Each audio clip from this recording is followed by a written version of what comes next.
Good morning, everybody. Welcome to today's 1 million by 1 million strategy roundtable for entrepreneurs. This is the first roundtable of the year. So happy New Year, everybody. 1M by 1M, as you know, is the first and only global virtual accelerator for technology startups in the world. Our mission is to help 1 million entrepreneurs reach $1 million and beyond in global GDP.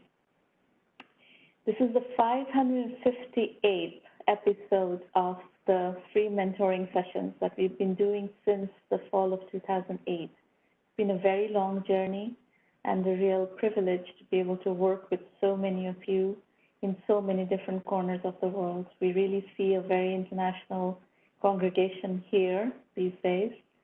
Over 200,000 people have participated.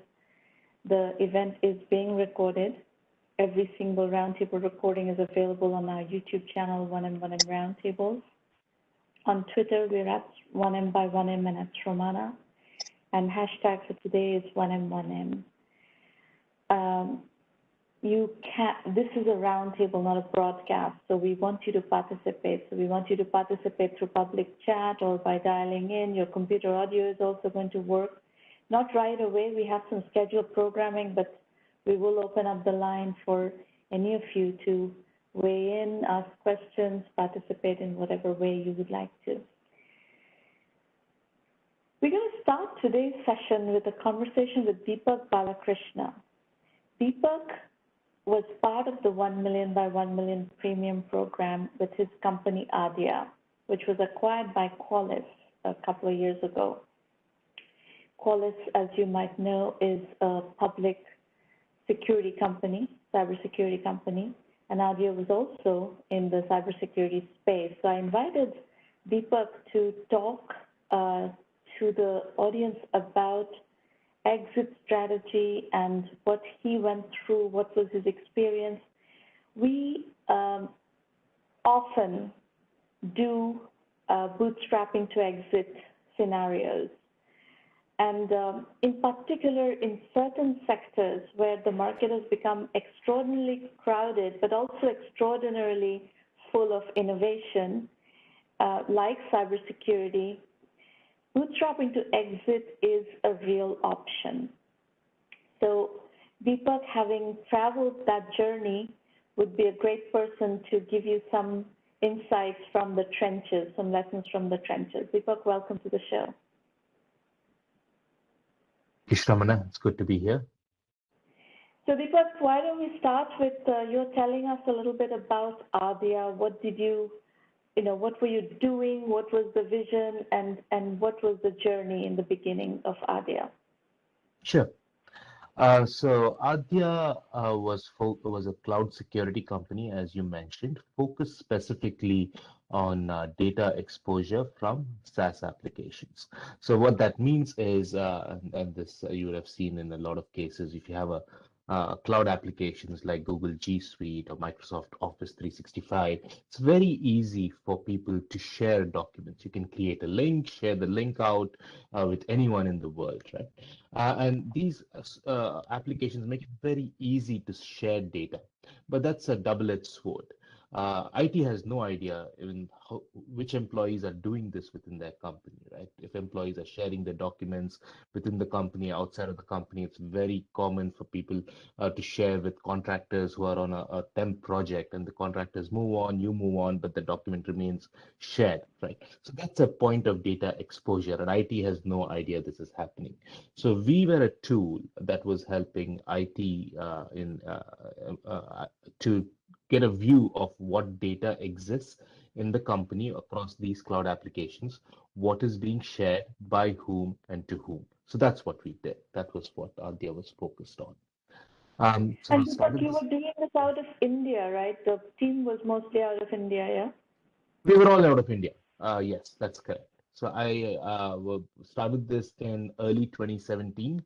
After I had moved to India, I used to be in the US for the longest time, then moved to India. And once I did that, then decided to start off with Adya. So we were a team of about 6 that started it in India. That's correct. And what financing strategy did you follow with Adya? So initially we bootstrapped. So my co-founder and I put in money, and we also, to be honest with you, did reach out to some angels and some VC funds, but we were very early in the game, so we had no proof points. So it was very hard, especially in India at that time, to raise funds for something so niche in the cybersecurity space. So we were spending a lot of time trying to raise funds. So we put that aside and we ended up bootstrapping for the first year and a half or so. So that's how we progressed. Yeah. And you did get a little bit of angel money in, right? Towards the end, actually. So the first year and a half we didn't, but at the end of early 2018 is when we got about 250K in angel funding. Yes. And in terms of timeline, at what point of the evolution of the company did you start thinking about exits? What did you have in the company at that point? You had some customers, you had, Yeah. reached some level of proof points. So talk a little bit about how much execution were you able to achieve before the exit happened? Oh yeah, so we actually had a product. So going through the timeline, so we started the company in early 2017. We had a pivot around middle of 2017. The original idea was not working out, so we moved to the idea I just described in middle of 2017. By early 2018, around March or so, we put out our first version of the product. Very quickly had about 10 customers by June of that year. So we had a product, we had a few customers, at which point, Shramana, you introduced us to Qualys. At the point, we were looking really for a GTM partner because we, of course, we're a very small team of about 6 people, and we were looking for a partner to help us scale on the marketing and sales angle, which is where we really needed help. So we weren't actually looking for an exit when we first spoke to Qualys, but that quickly evolved as we had our first couple of discussions with Yes, them in the and middle of yeah. the circumstances, I will talk a little bit about the circumstances that led me to introduce you to Qualys.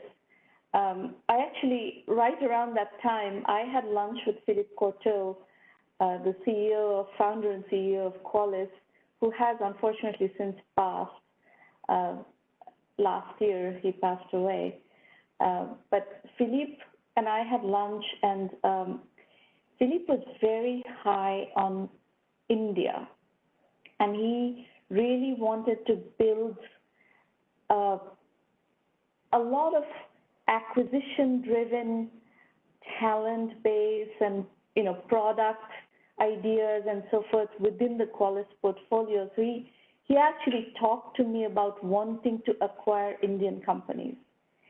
So when I came back from that lunch, I think I immediately emailed you and I said, Deepak, let's open discussions with Qualys, and let's start with a partnership discussion, but my guess is this is going to probably evolve into an acquisition discussion very quickly.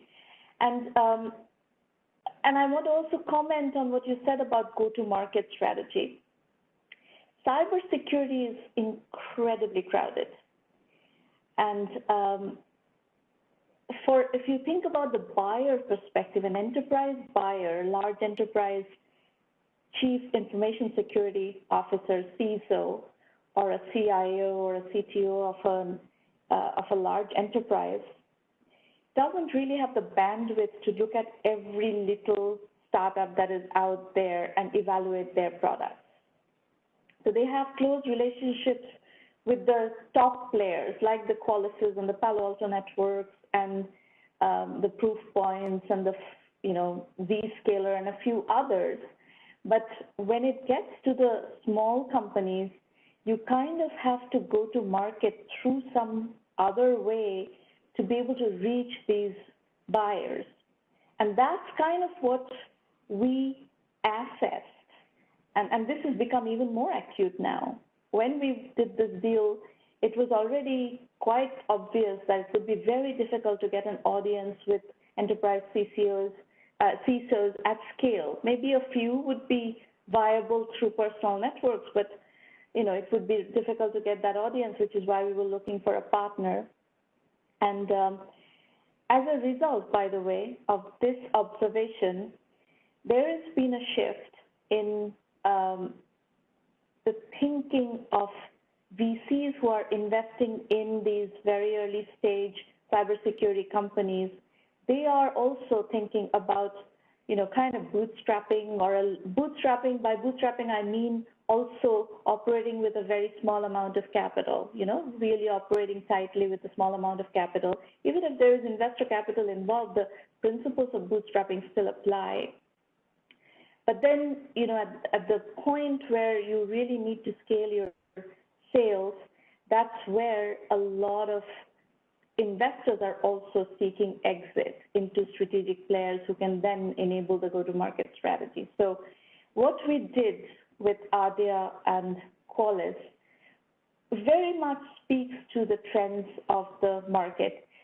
You will see, if you want to explore this topic further, go look up my discussion with Warren Weiss of Wave Capital, where we had this discussion from the investor point of view as well. So coming back to you, Deepak, talk about the exit. When did it happen? How?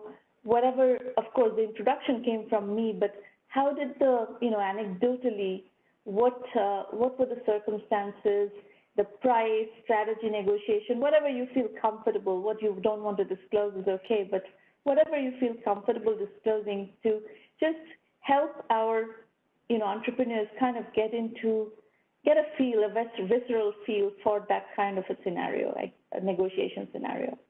Sure. So, as I mentioned earlier, in the middle of 2018, so June of 2018, Shramana made the first introduction to Philippe. We had that first call with Philippe shortly thereafter, around the end of June. He introduced us to his chief product officer, Sumedh, who is now the CEO of Qualys. And we pitched to him and a couple of his executive team members on what it is that we do.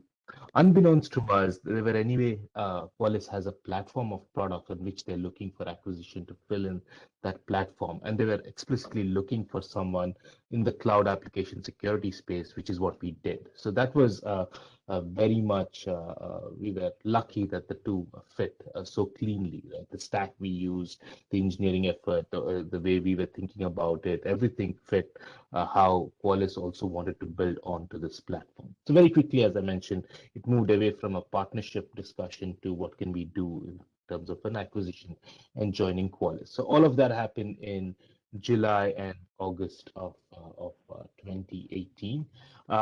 There were some issues around company structure and taxation, which slowed things down a little bit because we were based in India, we were a US company, and the issues around which entity would get taxed anyway. So that slowed things down by a couple of months. And in early 2019, in Jan of 2019 is when we closed the acquisition. So the entire journey was a little less than 2 years. So it was very, very fast from early 2017 to the first introduction was a year and a half, and then it closed 6 months later. So that was the timeline.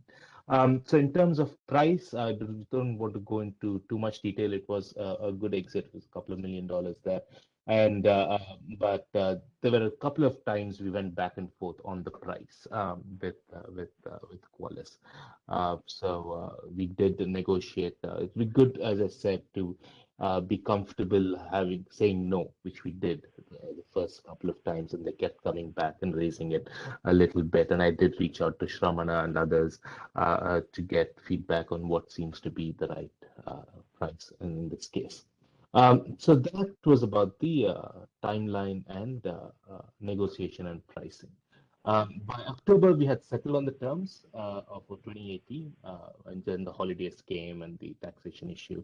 But by Jan, we closed. So that was. Deepak, one thing you said that I want to highlight on this topic, which I think has again accentuated over the last 4 years since you were in the trenches of this acquisition, the notion of architecture and platform.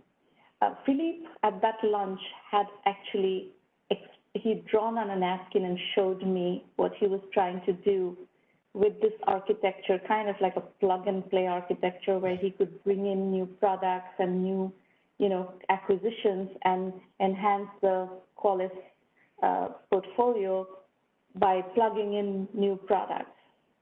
Now, this notion, which you may have read my coverage of the platform as a service trend that is sweeping through the cloud industry right now, is everywhere. There's a lot of companies that are trying to find, entrepreneurs who build on their platform, and then some of these are being acquired. So if you look at Atlassian's portfolio, there's a lot of companies building, a lot of startups building on their platform and then getting acquired into Atlassian.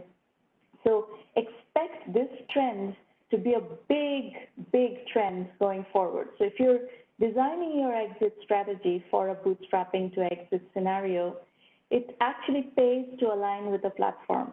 In Deepak's situation, the fact that it was easy to integrate and easy to kind of weave the Adya product into Qualys and the architectures matched and everything was a big win, right? It's for, when a company is acquiring you, the company is thinking about, okay, how am I going to get value out of this acquisition? How quickly can I integrate, and how easily can I integrate, and how easily can the sales force start selling it, and the CISOs start kind of plugging it into to their product portfolio that they're buying for us. So that whole thinking of ease of integration, ease of, achieving value out of the acquisition is very much present in the discussion and the thought process of any such acquisition. So that's correct. That, I think, is pretty much a good nutshell summary of the Adya Qualys scenario. Deepak, do you want to add anything? No, I was just reiterating what you just said. So while Qualys did not have a public platform that we could map to, it just so happened that way. But you're right, Atlassian, there's Force.com from Salesforce, and there are so many examples now of platforms that you can plug into if that is how you want to grow, and that automatically again becomes a marketplace, a GTM, as well as a potential acquisition route in the future. So yeah, I would definitely look at that more closely if I were a new entrepreneur now. Yeah. Very good. Deepak, thank you very much for sharing your insights and your experience with the community. We'll be in touch. Thank you, Shramana. Folks, we're going to switch to the entrepreneur pitch session. I want to set some expectations, whether you're pitching today or at a later date.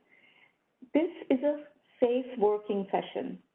You can come and talk to me about anything that you need help with, and we will try to, help you accelerate your journey. That's the whole point of these. There's no other agenda. And we're on your side. We're completely on your side. There's absolutely, nothing going on here besides us trying to help you out with your strategy. Bijay Mitra from Bhubaneswar, India. The company is Genin Vinci? Is that what? No. Is that the name of the company? Hello. You're on mute. Hello. Yes, we can hear you now. Go ahead. Your voice is not audible. My voice is not audible. My voice is audible. Audience, can you hear me? Yeah, audience can hear me. So that problem is on your end. If you cannot hear me, that problem is on your end. Yeah, listening. Hi, good morning. This is Bijay Mitra here, and I'm from Bhubaneswar, India. And my directors, Mr. Sashwat. Sashwat, are you there? Yeah, hi. Please continue. Yeah. She will give the brief pitch to you. Sashwat, please continue. Yeah. Go ahead, yeah, Saswat, this is Abhijit also around. So, this is Abhijit also. I actually lead this company's name is called Cabman Tape, and which is powered by Invin6. Invin6 is the parent company, and Saswat is one of our directors who works for us. Saswat, I would like you to basically talk about the Invin6 journey first, then probably you can pitch in our product, and then we see how we converge. Okay. So all in all, we are a little, I would say, a revolutionary attitude holding technology consulting company, right? I mean, we will talk about how we differ from the rest of the companies. To start with, let me first introduce Invin6 Solutions, which is actually a technology consulting company, which has been, incepted back in 2017. We are almost there with our 5-year anniversary now.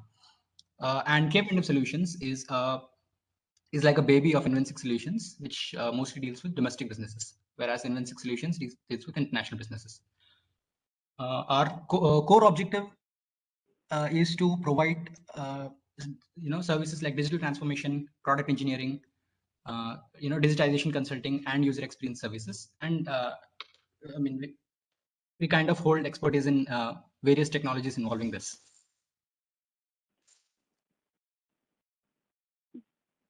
Okay, so when it comes to digital transformation, what we mean is there are a lot of regular processes that a lot of maybe business institutions follow. For instance, there is this power grid company in Mozambique, right? It's called EDM. So how they functioned earlier was, it's a simple case study. I would not like to waste much time here, but it's like they were all paper-oriented institution, right? The entire organization had a lot of paperwork to deal with. And we created a tool or a kind of a workflow automation tool for them. And today they go completely paperless. So that is the area we mostly work upon to revolutionize existing businesses, by leveraging software. So these are the various technologies that we are involved with.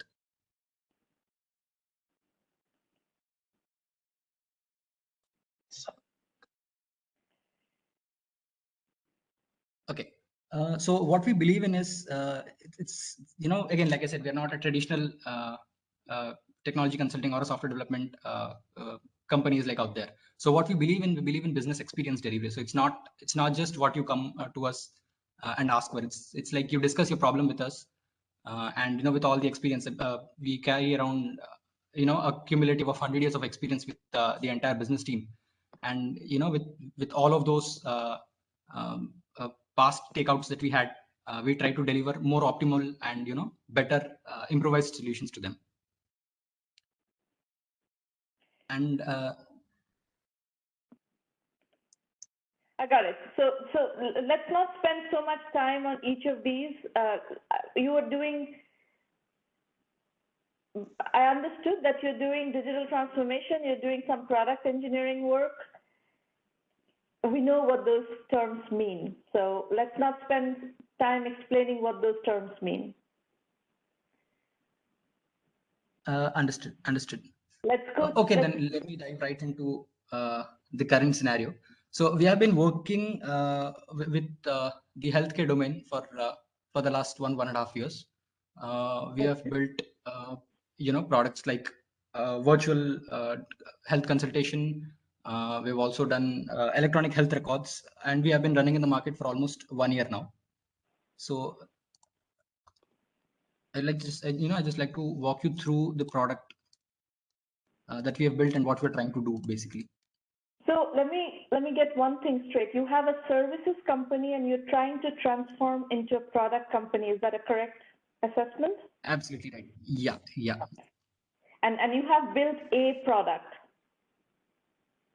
I'm sorry? You have already built a product in the healthcare domain. Correct, Is that correct? That's right. Yeah. And this the product does what? Explain crisply, what does the product do? Okay, so in short, it's basically a virtual healthcare platform. So starting from consulting doctors online, maintaining electronic health records, following up with treatment progress, all of this. So it's a cycle. Okay, and in this, what market are you trying to sell this product in? Okay, Saswat, with your permission, can I just pitch in just to give a little insight about it?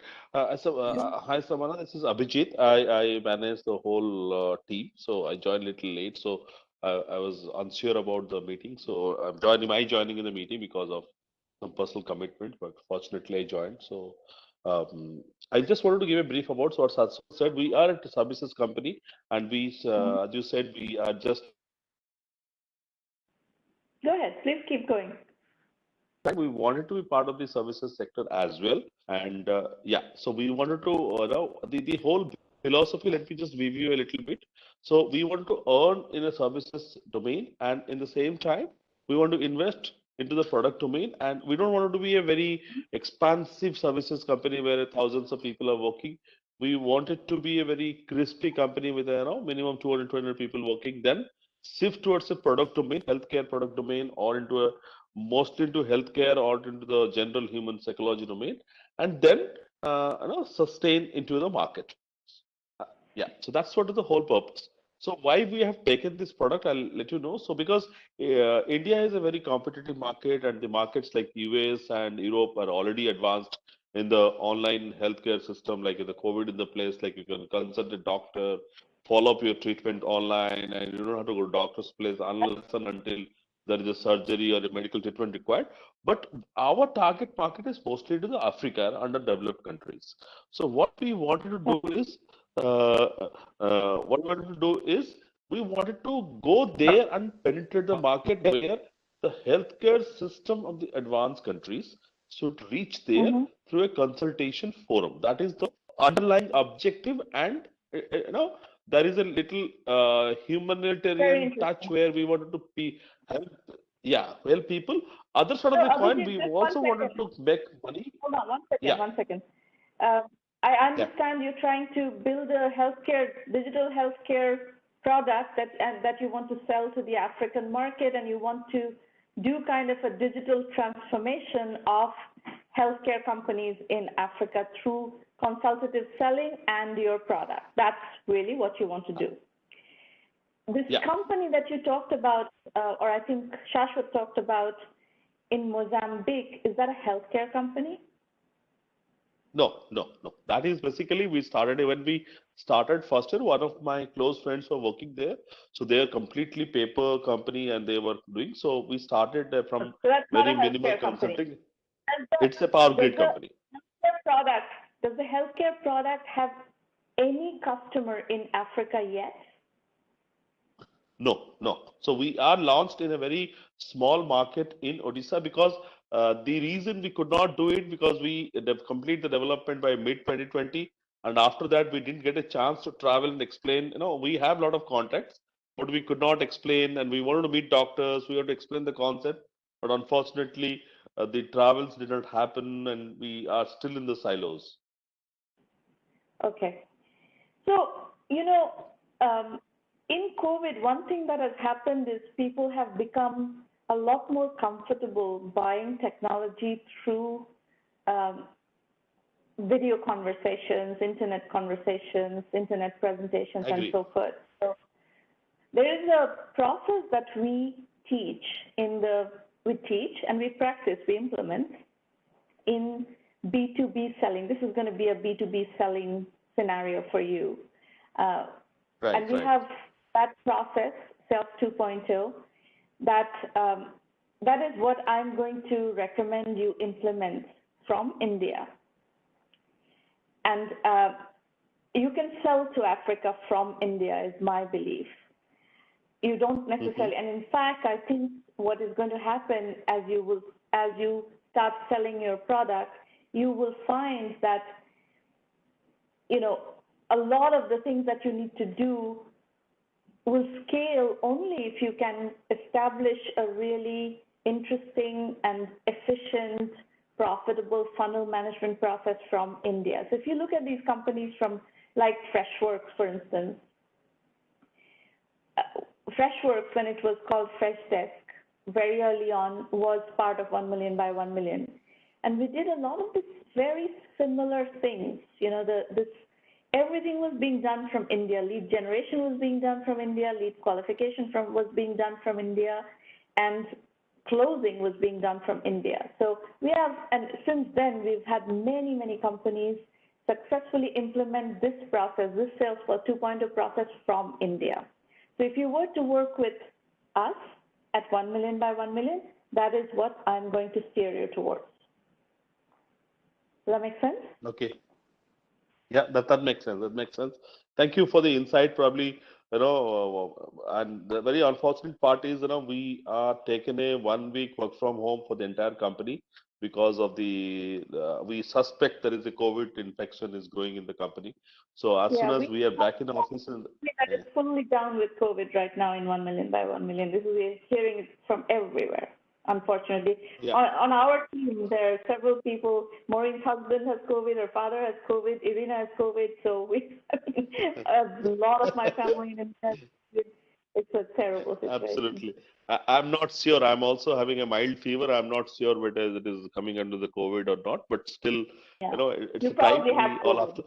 Few people have COVID, unfortunately. Samantha, so one more thing probably I would like to take an advice or a help from you is basically as we are also working towards the product segment, but also uh, as the company started with the focus on the services sector, we have just entered in the US market through one company of one of my friends' reference. But the when we talk about IT, the majority of the pie of the industry, IT industry lies in the US. So we also like to try our experiment, our services, and expand our services sector into the US market as well. So probably I would need your advice or a help, as from a team. How do we enter and penetrate? We would like to open an office. I'm going to suggest you focus. If you want to really build a product company or typically the bootstrapping using services companies end up with maybe 70% when it's successful, when that transformation is successful, end up with, let's say, 70% product revenue, 30% services revenue. The best in-class bootstrapping using services stories typically operate in tandem, not in two different markets, not in disjointed ways. They work together. The services that they do are driven by the product. Now, if your product is going to be primarily sold in Africa, then your services should be geared towards the African market as well.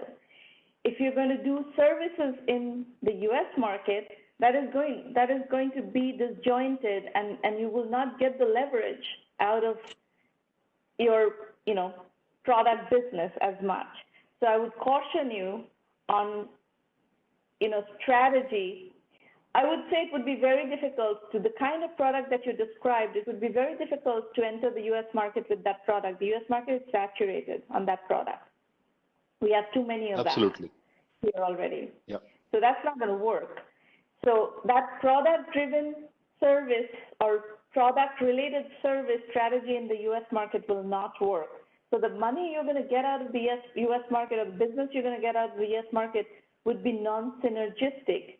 Now, it is okay to do some amount of non-synergistic business from the US market to fund the transformation into a product-driven services company or services product company that has some amount of services, but your effort needs to really focus on where your product is leading you. Do you understand what I'm saying? So someone just, I understand. And we also think in the same parallel. So I will just give you a little, what we are trying to do. This Sashwat is a person who is probably leading the product division, and he is probably focusing on the Africa, and we have just started 1.5 years. And we, as you suggested, we will try to penetrate the market in the healthcare sector. And Suraj is the person who is also in the call. He is actually heading the services division. So I am the person who is trying to synergize in both the sections. So probably the fund that we require to the market the product, to build the product, we wanted to take it from the emerging markets like US and Europe, and then channelize the fund to the product. We are in a completely earn and burn, in no profit mode kind of. And for next 5 years, our strategy is earn and burn, earn into the services and burn into the product, and just sustain for the next 5 years. That is our target. That is a strategy that we operate. So earning perspective, the services will help, and burning and penetrating the market and establishing is the burn. So that is where we wanted to strategize. And we Abhijit, have two different. Yeah. Let me stop you there. I understand bootstrapping with services like the back of my hand. We have a whole curriculum on bootstrapping using services. We have case study after case study. I know exactly how this works. So you're preaching to the choir when you're telling me all these things. I know all these things very well, but the point that I'm making to you is a point that you're going to have to think about and internalize, is that non-synergistic bootstrapping to services don't turn out to be very successful. Okay. So point taken. Think about it. Yeah. You don't have to react right this minute, but this is something if you decide that you want to work with me, and if you join 1 million by 1 million premium, you will have access to all these case studies and you will have access to all the curriculum. Please go through the curriculum and learn and decide based on other people's experiences. You don't need to make mistakes that are perfectly avoidable. Other people have made these mistakes. You don't need to make these mistakes. You can learn from other people. Absolutely. And work in strategy that is likely to be successful. It scares me. How big is your company? How many people do you have? 60. And they're all in Bhubaneswar? Yes. I love the fact, by the way, I love Singapore. Singapore? You have people in Singapore? Yeah, there was Singapore, but we are just a couple of people for the sales perspective, yes. I see. So I love the fact that you're doing this out of Bhubaneswar. I think it's, I'm very big on the next tier of, IT development. So I love the fact that you're trying to build a product company out of Bhubaneswar. However, when I look at a 60 people company operating in this many verticals, energy, manufacturing, e-commerce, finance, pharmaceuticals, logistics, food and beverages, product development, blah, blah, blah. It scares me because this means that you don't have a strategy. You're basically spraying and praying. Spraying and praying does not create scalable companies. So you've got to start really kind of focusing in and making bets. So you've told me that healthcare is where your product is going to be. You've explained to me what product that is. We're going to have to start weaning away from all these, very diverse stuff and start focusing on healthcare.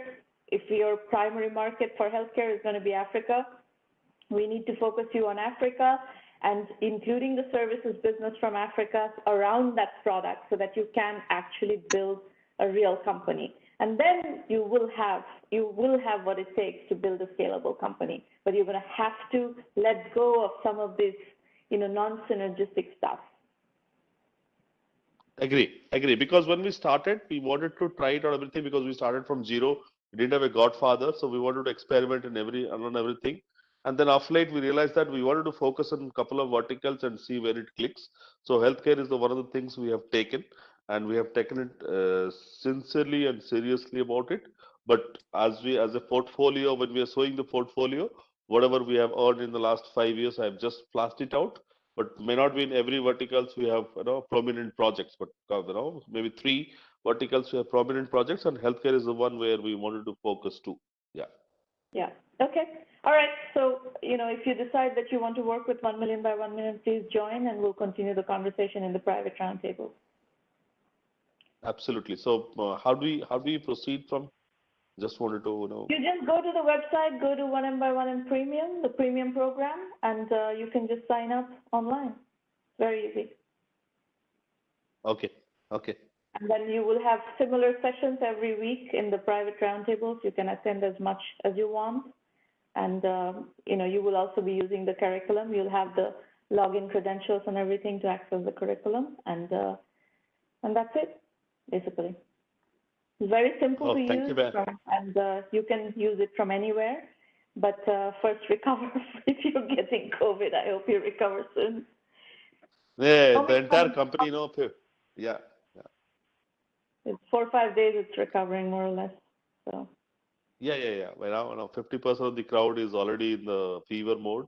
So just shut down the office. Probably next week we are back and we reassemble and now we discuss. And I'm not a strong advocate of by principle on work from home.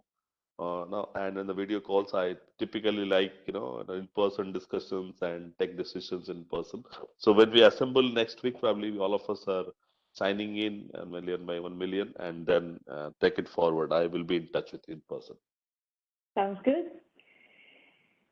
So folks, if you like what we're doing here, as you can see, I'm not sugarcoating my feedback. I want every single entrepreneur who comes to 1 million by 1 million to hear absolutely unfiltered, honest, candid feedback on what I think they should do strategically.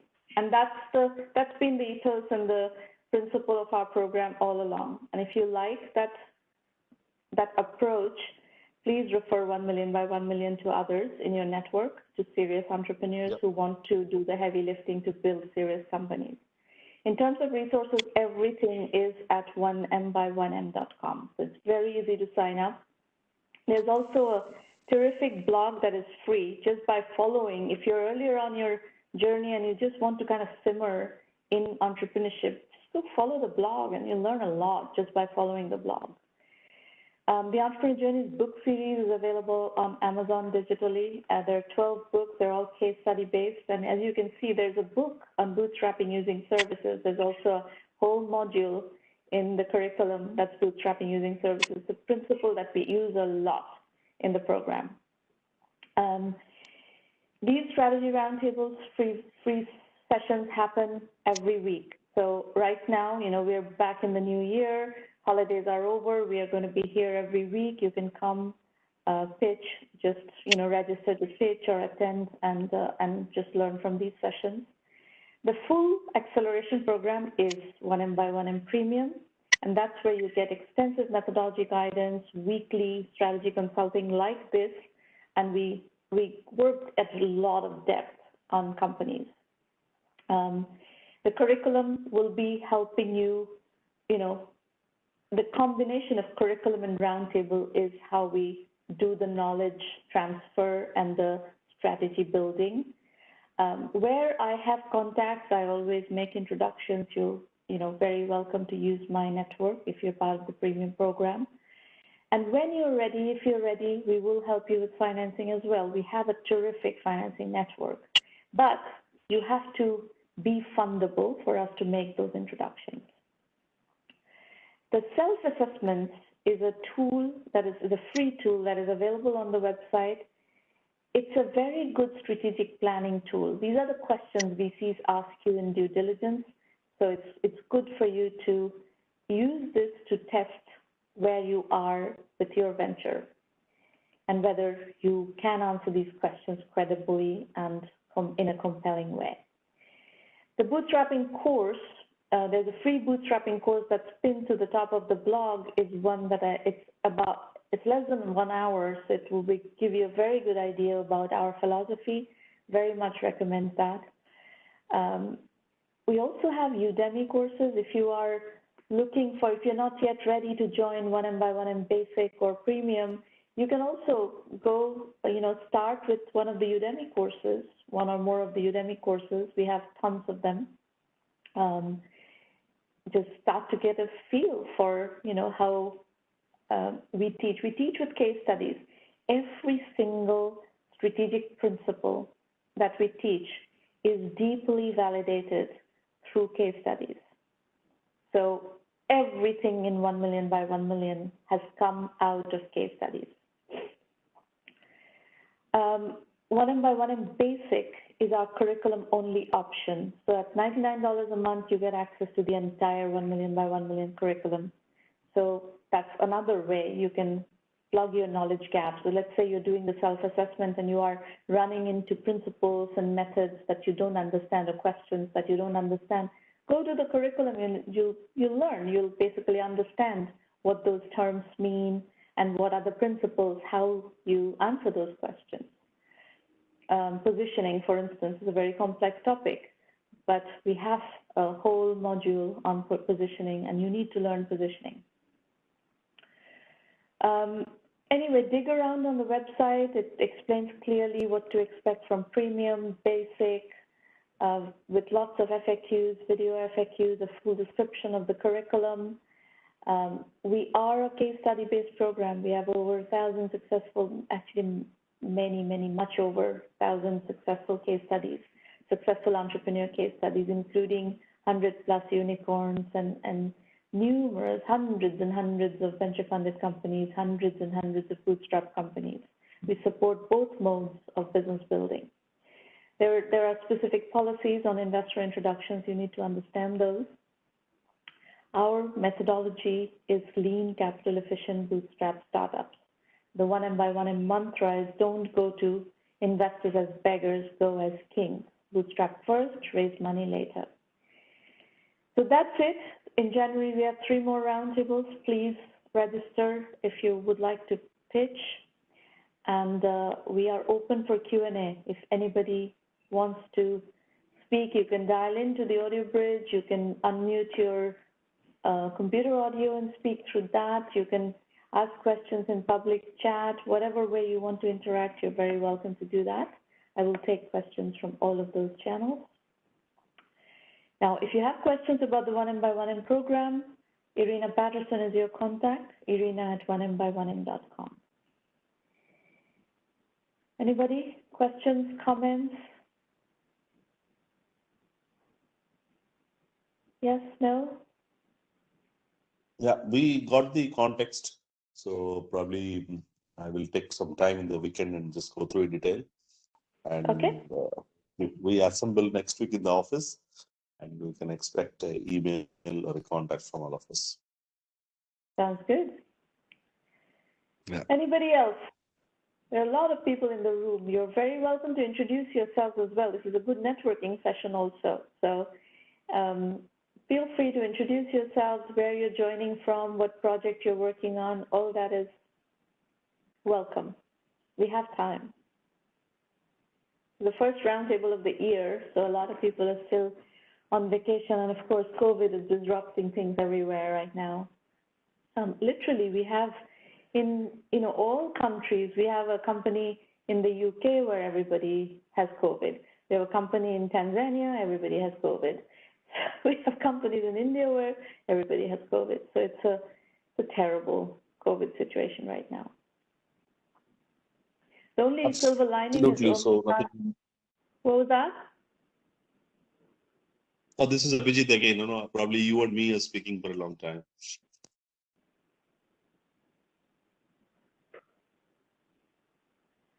All right, Hello. folks, I don't see any more questions. So I'm going to adjourn the session. We will see you next week, and I look forward to working with more of you in the next session. Yeah. Bye-bye. Take care.